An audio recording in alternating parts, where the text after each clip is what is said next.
कभी ये दिल जला दिया, कभी ये दिल बुझा दिया। क्या मतलब है तुम्हारा इस बात से?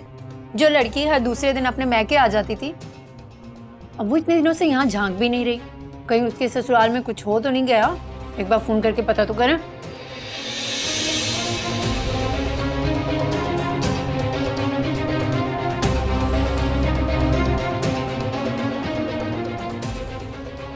नवीन, साबरा को कहो कि चाय मेरे कमरे में ले आए। जी बाबा। अम्मी आप नाश्ता कर लेती हैं?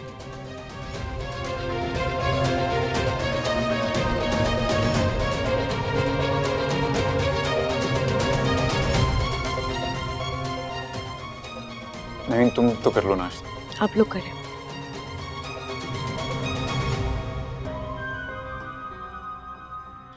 देख रहे हैं आप? देख रहे हैं?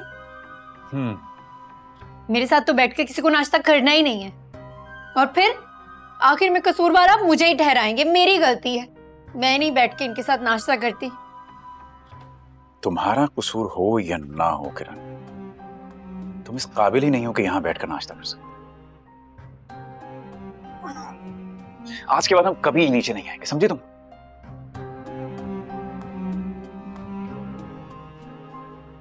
ना आए, मैं कौन सा मरी जा रही हूँ उनके साथ बैठ के नाश्ता करने के लिए। वो तो मासी नहीं आई थी, इसलिए सोचा यहीं आके नाश्ता कर लेती हूँ। अब खुद थोड़ी ना नाश्ता बनाऊंगी।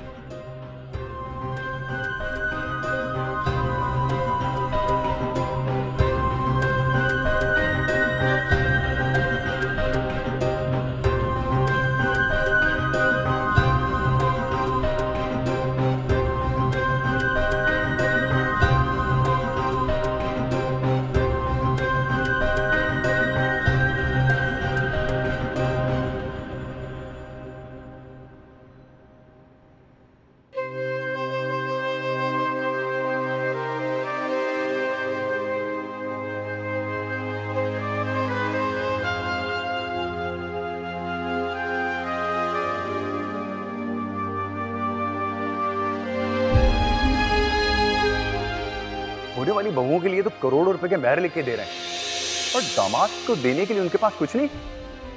यावर, ये कैसी बातें कर रहे हैं वो भी इस मौके पे? क्या ये इस मौके पे करने वाली बात है? तो और किस मौके का इंतजार करूं? हाँ, देखो फायद साहब, मुझे तुम्हारे माँ बाप से इस किस्म की नाइंसाफी की बिल्कुल उम्मीद नहीं थी। बेटों के लिए तो सब कुछ संभाल के रखा है, और बेटियों के लिए कुछ भी नहीं। जहेज देने के अलावा और क्या ही क्या है उन्होंने, बताओ?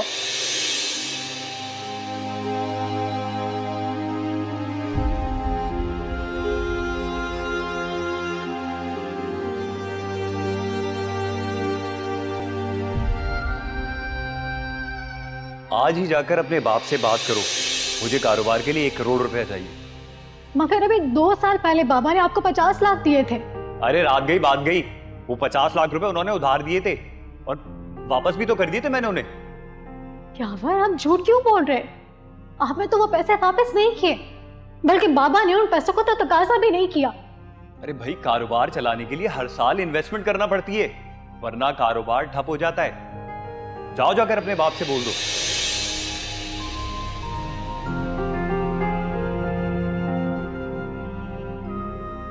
भाई साहब, हम चाहते हैं कि आप अपनी बेटी को जायदाद में उसका हिस्सा दें। अब जिंदगी में नहीं दे सकते तो कोई बात नहीं, आप लिख कर दे दें कि जायदाद में उसका कितना हिस्सा है।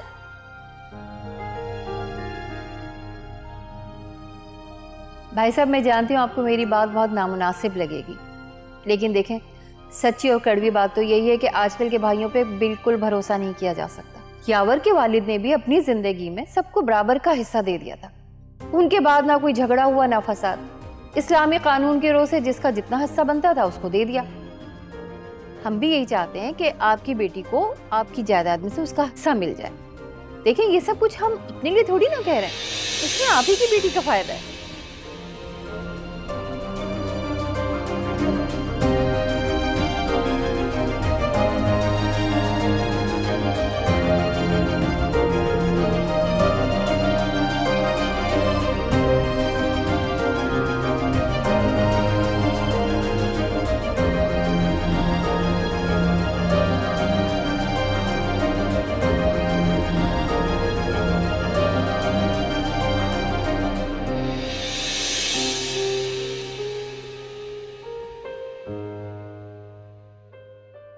रोती रही तो बीमार पड़ जाओगी। चले जाए यहाँ से, मैं आपकी सूरत भी नहीं देखना चाहती। फाइजा प्लीज मुझे माफ कर दो। देखो मैं माफी मांगता हूँ।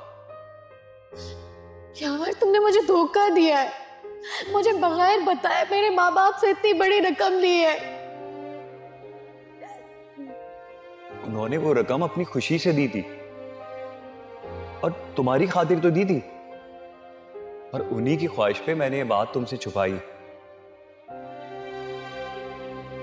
नफरत हो रही मुझे तुम्हारी शक्ल से, शर्म आ रही है मुझे, तुम जैसे झूठे और लालची इंसान को अपना शौहर मानते हुए। फाइजा प्लीज देखो ऐसा मत कहो। आपका साफ दिल वही तो मुझे अट्रैक्ट किया था, या मेरा वो कहाँ गया जिसके अंदर लालच भर चुकी है।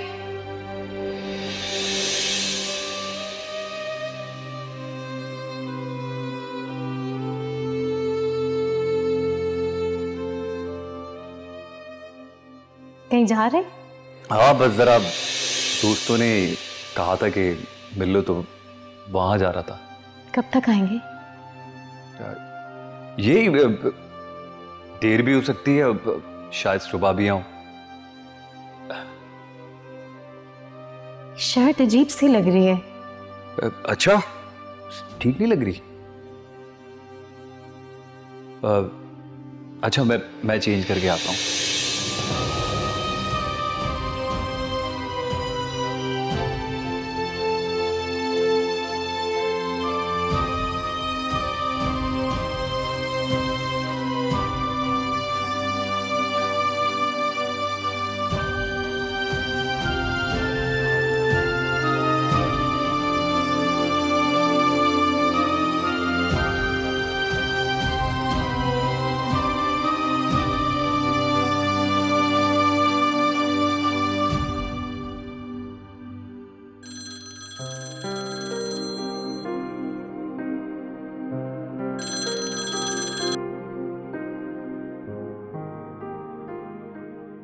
अस्सलाम वालेकुम मम्मी। वालेकुम अस्सलाम। कैसी हो फायजा? ठीक हूँ, आप कैसी हैं? सुबह सुबह कैसे कॉल कर ली? हाँ बस बेटा, सुबह सुबह तुम्हारी भाभी ने ना मेरा मूड खराब कर दिया। छोड़े अम्मी उसे, उसका तो काम ही यही है। तुम्हारी आवाज को क्या हुआ है बेटा? तुम रो क्यों रही हो? नहीं अम्मी, वो मुझे फ्लू भी हुआ है, गला भी खराब हुआ है।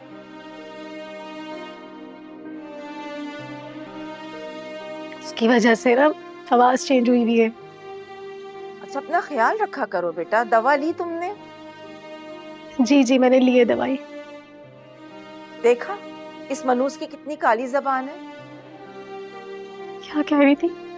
कह रही थी रोज आने वाली आपा ने घर में झांका नहीं इतने दिनों से।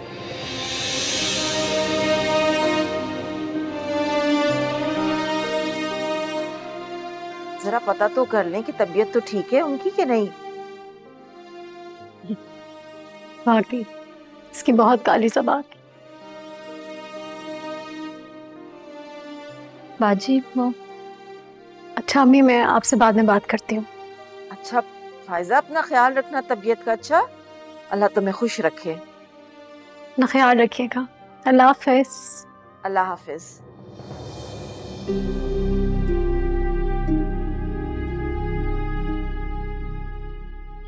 रो रही थी, मेरा ख्याल है परेशान लग रही थी मुझे। या अल्लाह सब खैर रखना।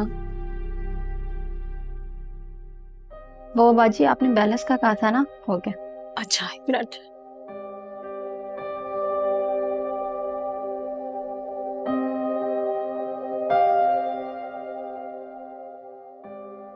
बाजी मैंने तो 100 रुपए का बैलेंस करवाया था। कोई बात नहीं, तुम रख लो, लेकिन देखो एक बात का ख्याल रखना, ये बात किसी को बताना नहीं। ठीक है।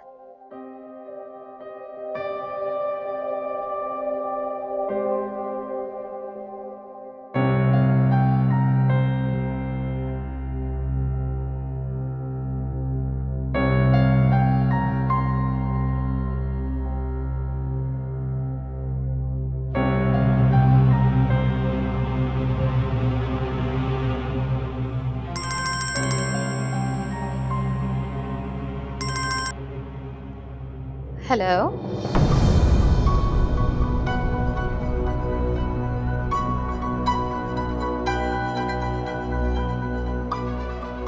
हेलो,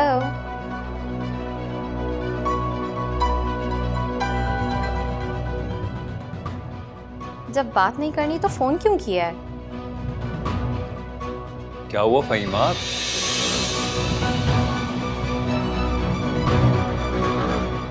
किसका फोन है?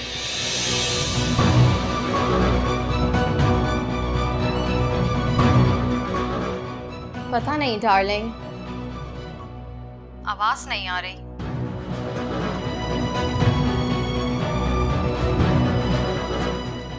तो छोड़ो ना, दफा करो। मैं कब से तुम्हारा वेट कर रहा हूँ। मुझे तुम्हें घर छोड़ के फिर मुझे अपने घर भी जाना है। आ रही हूँ। अब यहाँ दोबारा फोन किया ना तो अच्छा नहीं होगा। Okay idiot.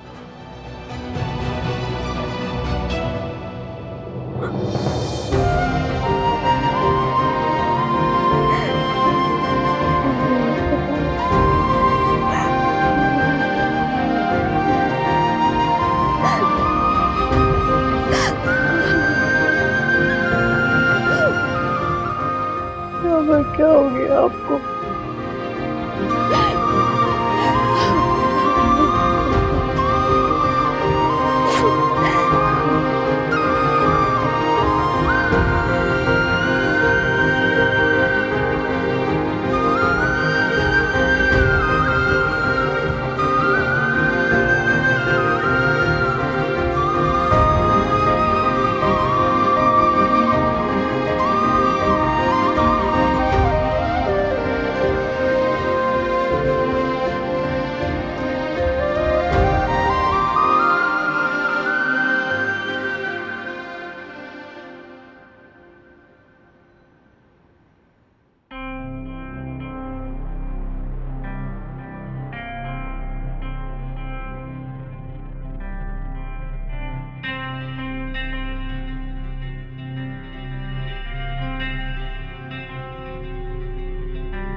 आ गए।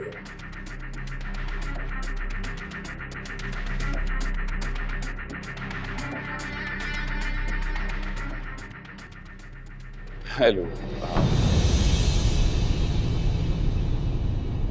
ये कलर आप पे काफी सूट करता है।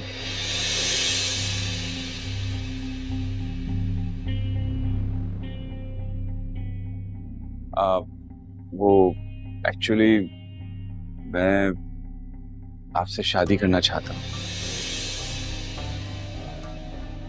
मेरी यूनिवर्सिटी में अंदर कैसे आ गया? देखिए, मैं आपका कज़न तो हूँ नहीं जो आपके घर में बैठ के आपसे आराम से बात कर सकूं।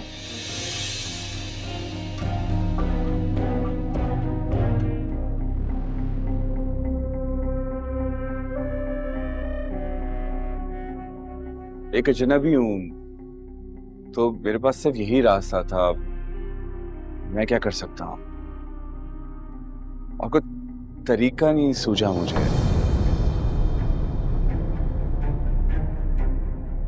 अगर वो लड़का क्या नाम है उसका?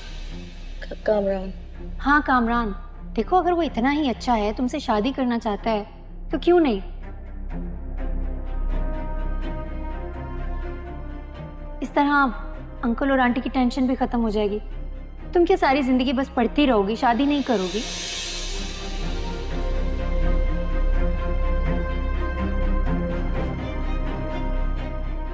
देखें, कल मैं यूनिवर्सिटी के सामने वाले कैंटीन पे आपका इंतजार करूंगा। अगर हाँ है तो ठीक है, अगर ना हुई तो आप मुझे माफ कर दीजिए। वादा करता हूँ मैं आइंदा कभी आपको अपनी शक्ल नहीं दिखाऊंगा।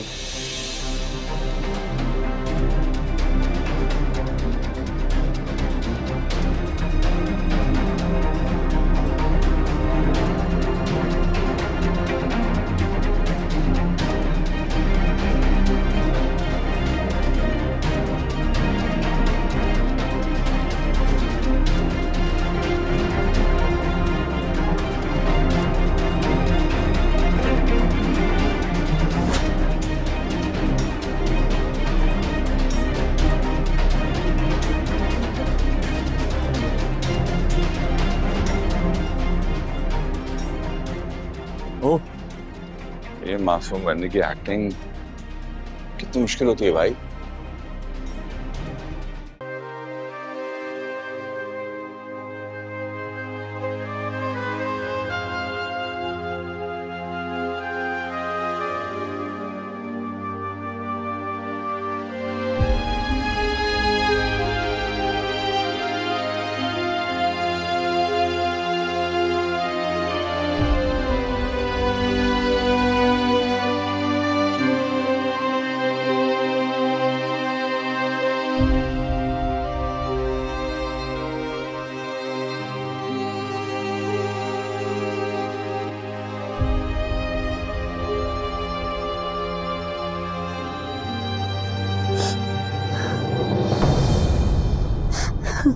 क्या हुआ फायजा? कहाँ थे तुम?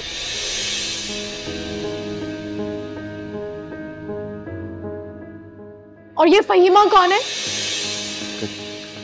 कौन फहीमा? किसकी बात कर रही हो? जिसके साथ तुम। देखो बकवास मत करो, मैंने तुम्हें कहा था ना मैं अपने दोस्तों के साथ हूं। अच्छा मैं बकवास कर रही। वो कौन थी काली साड़ी में जो तुम्हारी मुंतजिर थी डाइनिंग टेबल पर? हाँ जवाब दो मुझे यावर, कौन है वो?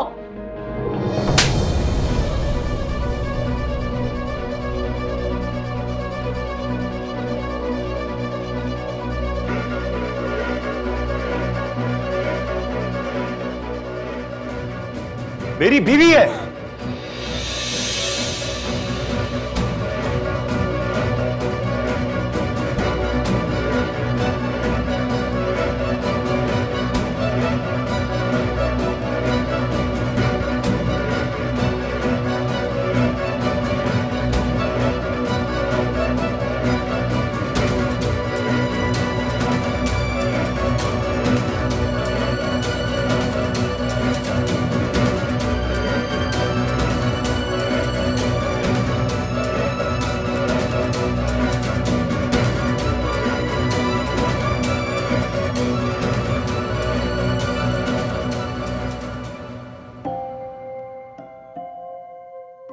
जी मिस उजाला को भेजिएगा प्लीज। अभी तुम्हें मिस उजाला से मिलवाती हूँ। बोर तो नहीं हो रहे हो?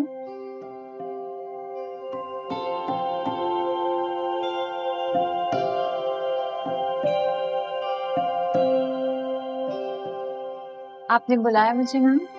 हाँ उजाला मैंने बुलाया आपको, आइए बैठिए प्लीज। ये क्यूट सी बच्ची कौन है? New admission? उजाला ये मेरी पोती है जोया।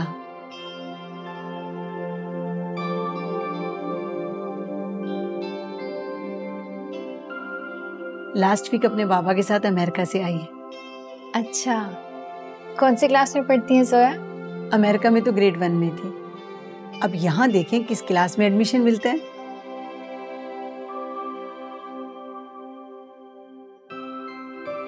क्या मतलब जोया वापस नहीं जा रही है? आसिम मेरा इकलौता बेटा है। लास्ट ईयर उसकी मिसेस का ब्लड कैंसर से इंतकाल हो गया।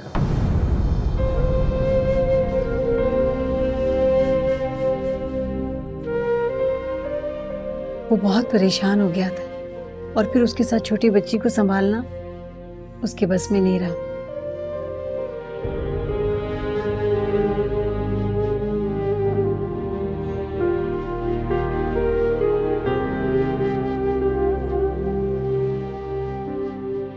बिन माँ की बच्ची को संभालना तो वैसे ही बहुत मुश्किल होता है।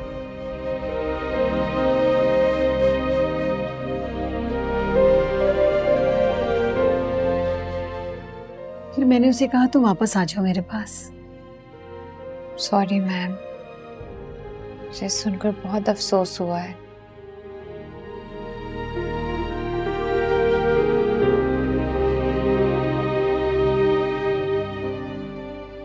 इतनी छोटी इतनी प्यारी सी बच्ची है, माँ के बगैर बहुत परेशानी होती होगी। बस क्या करें, अल्लाह ताला के मसले आते हैं, हम उसके सामने कुछ नहीं कर सकते। और आपने बहुत अच्छा फैसला किया कि जोया को वापस बुला लिया। अब कम से कम जोया को माँ का प्यार तो मिलेगा। जोया, जाओ तुम जाके स्कूल देखो कैसे है मेरा स्कूल। जी जोया, आप बाहर जाएं, आपको अपनी बहुत सारी फ्रेंड्स भी मिलेंगी। जाओ मेरा बच्चा।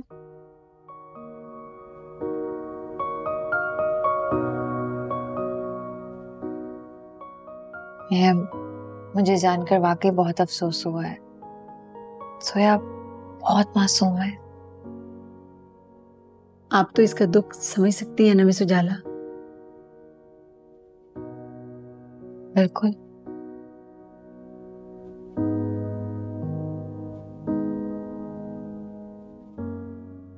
मुझसे बेहतर तो इस बात को कोई नहीं जान सकता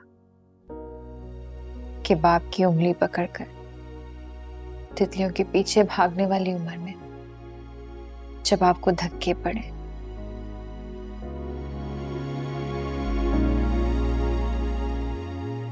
ताने सुनने को मिले, तो दिल पे क्या बीतती है। इसलिए मैंने पूरे स्कूल में सिर्फ आपसे जोया को मिलवाया है।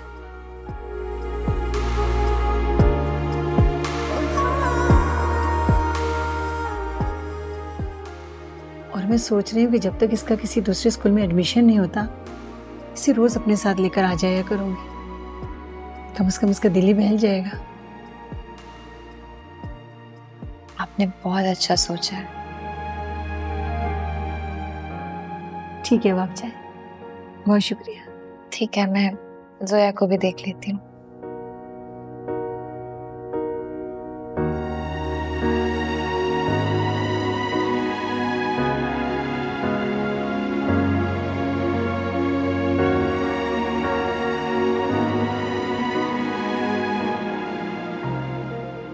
वैसे आजमाने में कोई हर्ज नहीं है।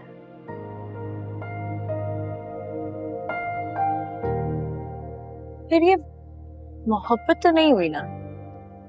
तो मोहब्बत तो तुम्हें वैसे भी नहीं है। मोहब्बत के दावे तो वो कर रहा है ना, आजमाइश पे तो उसे पूरा उतरना पड़ेगा। लेकिन अगर नाकाम हो गया तो? नाकाम हो गया तो क्या, जाने देना, दफा करो। देखो, तुम उसे बिल्कुल इस तरह समझना कि हजारों लड़कियों के हजार रिश्ते आते हैं, उनकी इंक्वायरी की जाती है। अगर बात बन गई तो ठीक है, अगर नहीं बनी तो नहीं, और इसमें मुझे नहीं लगता कि कुछ गलत है। तुम भी ना बिल्कुल इसी तरह समझना, और अगर तुम्हारी बात बन गई तो वेल एंड गुड, अगर नहीं बनी तो बस जाने देना, दफा करो। बात तो ठीक है तुम्हारी, लेकिन चलो, हमें कितना लेट हो गया क्लास के लिए, बातों में पता ही नहीं चला। जल्दी आओ। भागो।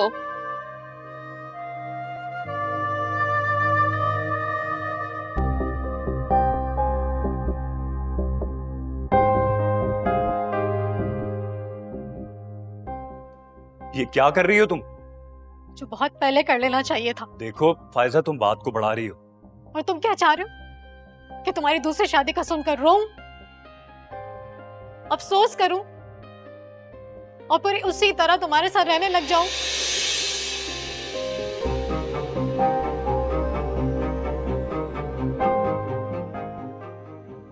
मुझे बगैर बताए तुम दूसरी औरत में दिलचस्पी रहते रहे,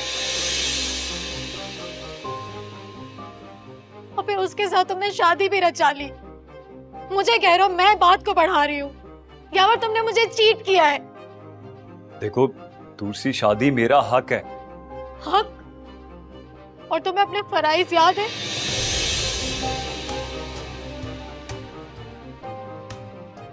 एक मुद्दत हो गई मेरे गुड़िया के साथ तुम्हें वक्त गुजारे हुए। आखिरी बार तुम हमें आउटिंग पर कहां लेकर गए थे, कुछ याद है तुम्हें?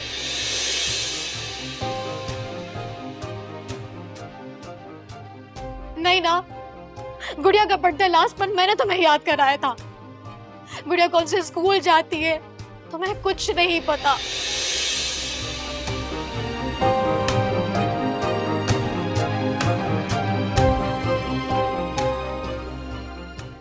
मैं कैसे कपड़ों में अच्छी लगती हूँ, लेकिन बाद में कैसे तैयार होकर जाती हूँ। तुम्हें ये सब कुछ नोटिस किए हुए अरसा हो गया यावर, और तुम अपने हक की बातें कर रहे हो। गुड़िया तुम्हारे साथ नहीं जाएगी। खबरदार यावर, जो गुड़िया का नाम अपनी जबान से भी लिया। तुम जैसे लालची और घटिया इंसान के साथ मेरी बेटी हरगिज नहीं रहेगी। मैं इसका बाप हूँ। कौन सा बाप, जिसके पास बेटी के लिए वक्त ही नहीं है?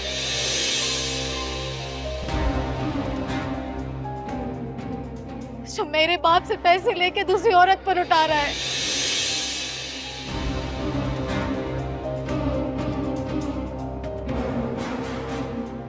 तुम जैसे घटिया इंसान के साथ ना मैं रहूंगी और ना ही मेरी बेटी।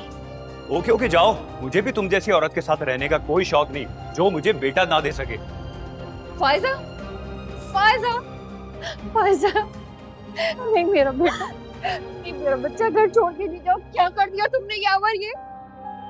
गुड़िया, गुड़िया तुम तो दादी के साथ रहोगी ना, दादी की बेटी हो ना। क्या जरूरत थी यावर तुम्हें ये सब कुछ करने की? अच्छा भला घर उजाड़ के रख दिया तुमने।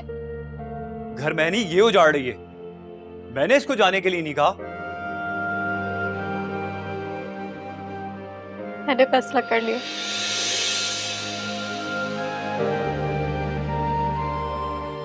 आपके बेटे के साथ नहीं रहूंगी। अम्मी ये महज इसलिए तुझसे शादी की है कि मैं इनको बेटा नहीं दे सकी।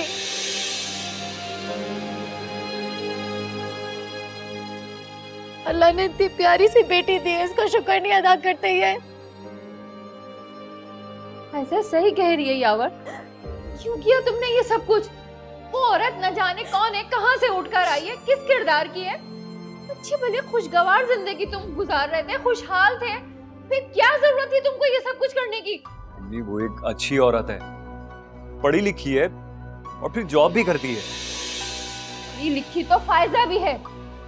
अम्मी मैं फिर यही कह रहा हूँ, फायजा है आराम से रह सकती है, उसे कोई तकलीफ नहीं होगी।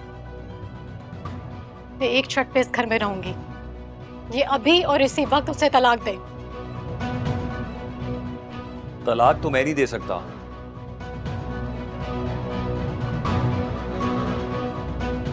वो मां बनने वाली है।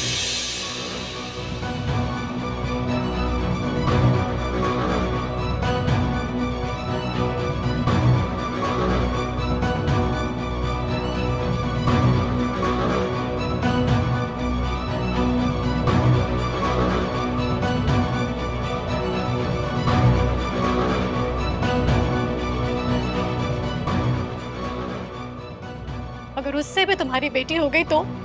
जानता हूं मैं, बेटा है मेरा।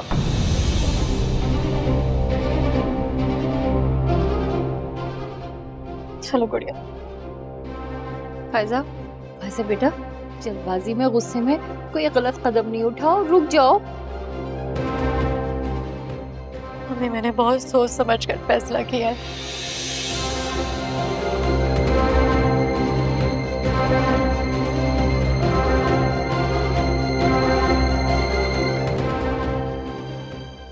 $1 करोड़ और तलाक के कागजात मुझे 1 हफ्ते के अंदर अंदर चाहिए मिस्टर यावर। और जितने पैसे तुमने मेरे बाप से लिए आज तक सब वसूल करवाऊंगी मैं। समझ आई है तुम्हें? भिजवा दीजिएगा मुझे पैसे और तलाक के कागजात अगर आपका बेटा गैरतमंद है।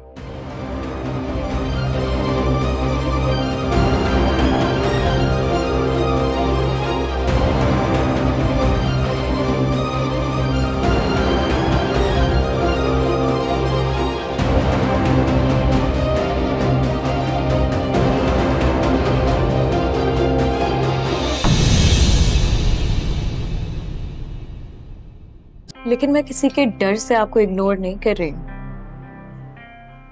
अभी तक शायद मैं कोई इंटरेस्ट डेवलप ही नहीं कर पाई हूँ आपके लिए। Thank you. देखिए, आपका यही तो किरदार है जो मुझे पीछे नहीं हटने देता, वरना सेल्फ रिस्पेक्ट तो हमारे पास भी है जो आप जरूर कराइए।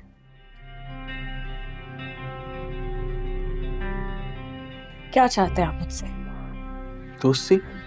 मैं नहीं कर सकती दोस्ती। मैं आपको बता चुकी हूँ, आपको क्यों समझ नहीं आ रहा? कि क्यों? यही वजह तो मैं जानना चाहता हूँ। वजह मैं आपको बता चुकी हूँ।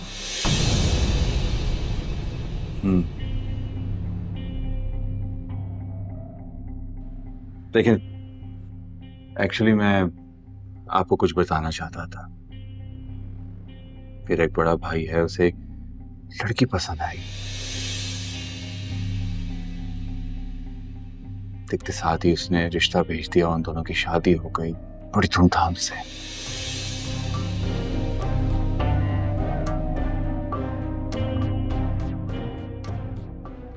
लेकिन आप मेरा यकीन करेंगे, सिर्फ 6 महीने में दोनों अलग हो गए।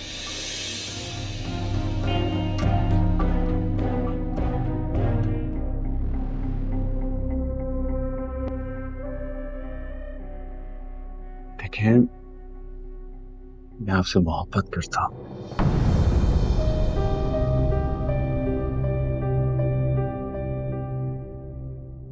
लेकिन उससे पहले मैं आपके साथ कुछ वक्त गुजारना चाहता हूं। मैं नहीं चाहता वो सब कुछ हमारे साथ हो जो कि मेरे बड़े भाई के साथ हुआ है। क्या मुझे एक बात बताएं, अगर कुछ अरसे बाद आपको ये लगता है कि शायद मैं इस टाइप की लड़की नहीं जिसके साथ आपको जिंदगी गुजारनी है, फिर क्या होगा? हाँ, आप मुझे छोड़ के चले जाएंगे बिना ये सोचे कि अगर जब तक मैं इमोशनली अटैच हुई तो फिर क्या होगा? नहीं, आप ऐसी नहीं। देखिए, मैं किस तरह की लड़की हूँ कामरान साहब, ये मैं बहुत अच्छी तरह जानती हूँ। लेकिन अगर आपका इरादा चेंज हो गया बाद में, या कुछ मुलाकातों के बाद मुझे ऐसा लगा कि मैं आपको पसंद नहीं कर रही, तो फिर क्या होगा?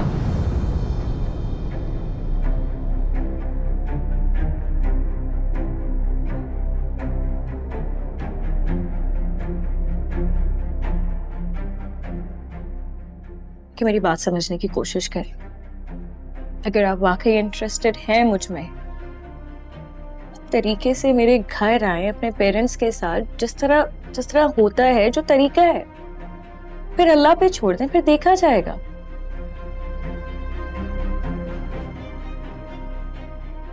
ठीक है, मैं आपको अपनी दादी से मिलवा देता हूँ। मैं आपकी दादी से क्यों मिलूंगी? लेकिन कि वो व्हील चेयर पर होती हैं, वरना मैं आपके घर पर कब का लेके आ चुका होता।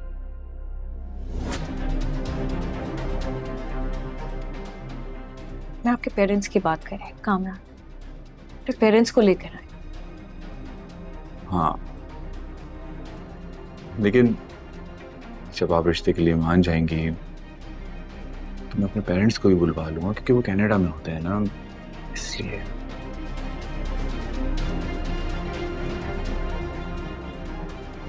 प्लीज मेरी खातिर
अरे मुझे कह रही थी कि किसी स्कूल में डबल शिफ्ट कर रही हूँ।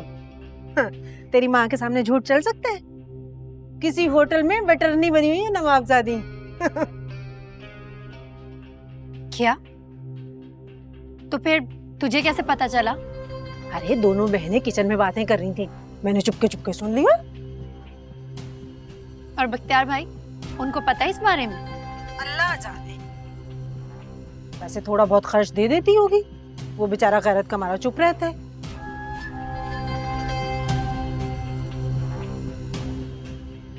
और हलीमा किसी का लिहाज नहीं रखती, बहन के आने से बहुत तेज हो गई है। बख्तियार को तो एकदम करारा सा जवाब देती है। बस रहने दे अम्मा, बख्तियार भाई तो हमेशा से हलीमा भाभी से दबे हुए रहते थे। नहीं, ऐसी बात भी नहीं है दबने की। वो बेचारा बस इज्जत का मारा चुप रहता है। उसकी वजह से किसी को खाने खिलाए, जूते साफ करे, उसको क्या लेना देना। बस रहने दे अम्मा, तुझे भी क्या फिक्र पड़ी है। वैसे भी जिसकी जैसी औकात होती है उसे वैसी ही नौकरी मिलती है। अब उस मैडम को जुहेब के जैसे एमडी की नौकरी तो मिलने से रही। और नहीं तो क्या। अच्छा अम्मा सुन ना, मैं तुझे बाद में फोन करती हूँ। खुदा हाफिज। चलो ठीक है, अल्लाह हाफिज। चलाकिया नुसरत आरा के साथ, वाह।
कभी ये दिल जला दिया, कभी ये दिल बुझा दिया।